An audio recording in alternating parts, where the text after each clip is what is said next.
Плодната Овчеполска котлина се протега во средишниот дел од земјава и запаќа површина од 670 км квадратни.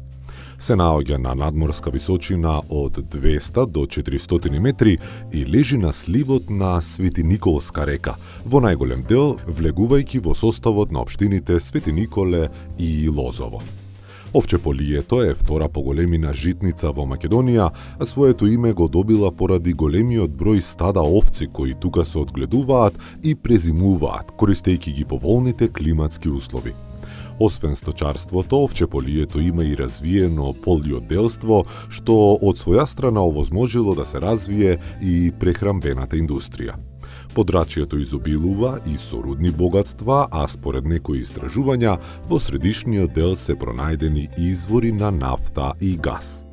Се наоѓаме на едно благо возвишение над селото Трстеник, во Ѓуричкото подневи, во подножјето на ридот, големиот рид Ѓуриште, кој што е дел од Градиштанската планина. Од ова место, заедно со врвот Свети Јован Богослов на ридот Богословец, кој што е на другата страна од Овчеполе, може да се види поголем дел од она што представува Овчеполие, Овчеполска котлина, односно Овчеполски регион. Низ годините се потврдени многу археолошки локалитети. Во општина Свети Николе и општина Лозово заедно се неколку стотини археолошки локалитети, голем дел од кои што датираат од најраната праисторија. Освен од раниот неолит, научниците потврдија особено со истражувањето во изминатите години, дека овде се наоѓаат едни од најстарите палеолитски станици не само во овој дел на континентот, туку буквално и во целиот свет.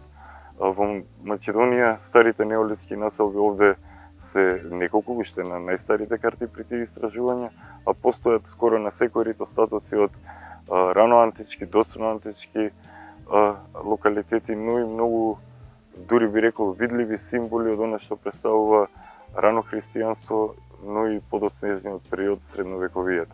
Поради географската положба на Овчеполската котлина, уште од памтивек, не само од пред неколку векови, туку многу одамна, уште од пред нашата ера, овој регион бил многу важен стратешки регион, зашто е посведочено не само во историските податоци, старите мапи и карти, но и во многуте сведоштва за многуте војни и војски кои што поминувале во овој крај. И покрај големиот број на окупации во изминатите векови, би рекол, сепак митот и битот на народот во Овчеполе и на неговата свест за Македонија и за значењето на Македонија како нешто повеќе од држава, туку како духовен символ кој што ги одржал во живот, обстанала, и тоа може да се види и дури преку народната носија. Постои легенда во Овчеполе и во Бабуна дека оние престилки кои што ги носат мажите, фути или вути, дека црно-белите шарки на нив се всушност старото македонско знаме, за кој што во некои села раскажуваат дека било на Александар Македонски, а во други села на Цар Самуил. Се повеќе и повеќе луѓе доаѓаат да го посетуваат овој рид и да најдат малку мир во прекрасните овчеполски пейзажи, да ги посетат старите села и чешмите кои што се наоѓаат во селата, но и да го видат стариот Ѓурички манастир кој што се наоѓа малку погоре на ридот, каде што ќе одиме подоцна.